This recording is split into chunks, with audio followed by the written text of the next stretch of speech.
let's find out what it's all about and take a look at the top 10 facts about Ramadan. At number 10, Ramadan is observed by Muslims all over the world. It's actually the 9th month of the Islamic calendar and commemorates the first revelation of the Quran to the Prophet Muhammad, where he was visited by the Archangel Gabriel in 610 AD, who revealed a verse from what is now the Quran, the Muslim holy book. Coming in at number 9, it's one of the 5 pillars of Islam. The 5 pillars of Islam are the foundations of any Muslim's life. They are taught as mandatory, and the 4th of the 5 pillars is fasting. Now this ritual fasting is an obligatory act where Muslims do not eat, drink or smoke from dawn until dusk for the whole of the month of Ramadan. This is the physical act which is meant to help them reflect on their own sins and to cleanse their bodies and minds and experience kinship with fellow believers. At number 8, the name Ramadan comes from the Arabic word ramad, which means being scorched by the hot sun.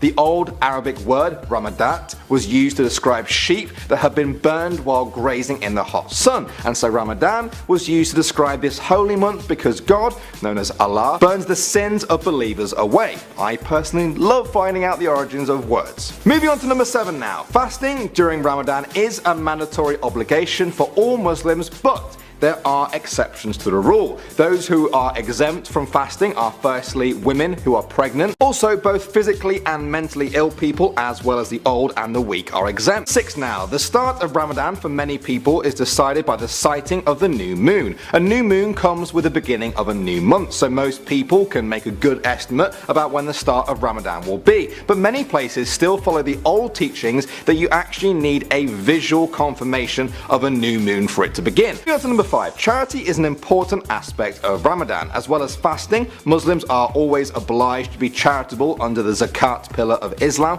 but especially so during Ramadan. This is because Ramadan is supposed to be a time of sacrifice and empathy for Muslims when they try to be more generous to those who are less fortunate than themselves. 4 now. Fasting during the month of Ramadan takes place every single day between when the sun comes up and when the sun comes down. At number 3 now. In the evening when the sun goes down, Muslims break the fast by eating dates. This is because eating dates was how the Prophet Muhammad broke his fasting. Dates also contain high levels of natural sugar, so they kind of make the ideal first food to eat when your body is already in a slightly weakened state from fasting. Many Muslims believe that this boost of energy is needed if they are to start eating normally again, because digesting meals uses energy, so it is healthier to get some dates in you before you start eating a meal.